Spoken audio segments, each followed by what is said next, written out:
Ang napili kong topic ay ang paggamit ng online learning sa pag-aaral sa halip na face-to-face learning sa panahon ng pandemya. Ang pag-aaral ay mahalagang parte sa ating buhay dahil ito ang susi ng ating pagunlad at tagumpay. Sa panahon ng pandemya, kinakailangan nating baguhin ang paraan ng ating pag-aaral. Sa halip na tradisyonal na face-to-face na pag-aaral, naging online learning ang umusbong bilang isang alternatibo paraan na pagtuturo.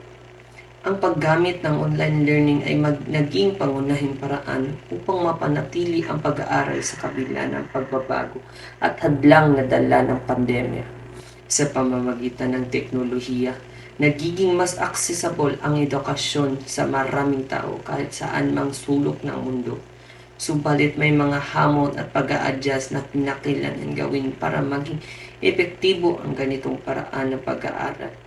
Sa artikulong ito, tatalakayin natin ang mga aspeto ng paggamit ng online learning sa panahon ng pandemya at kung paano ito nakakatulong sa pag-unlad ng edukasyon. Ayon kay Ginoong Philip Baruela, isang guro ng Ingles sa Pilipinas, ang online learning ay nagsisilbing pag-asa upang mapatuloy ang edukasyon ng mga bata kahit sa loob ng kanilang mga tahanan. Ito ang bagong anyo ng pagtuturo na nagbibigay kalayaan sa mga guro na masubukan ang masalimuot ngunit masayang mundong itinaguyod ng online class. Sa pagsulpot ng mga tool tulad ng Google Sheet, documents, at iba pa. Ang mga guro ngayon ay mas bihasa at handa nang gamitin ang teknolohiya sa kanilang pang-araw-araw na pagtuturo.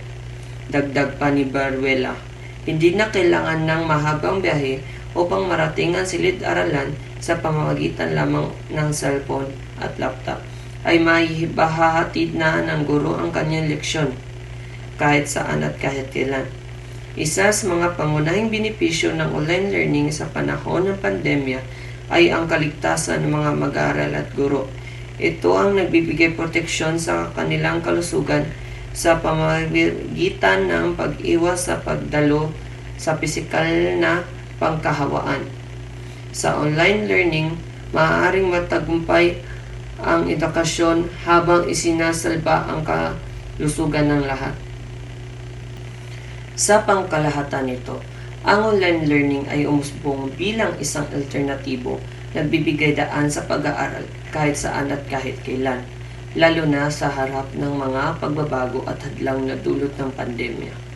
Ang online learning ay nagiging instrumento ng pag-unlad sa larangan ng edukasyon sa kabila ng mga pagbabago at hamon ng pandemya.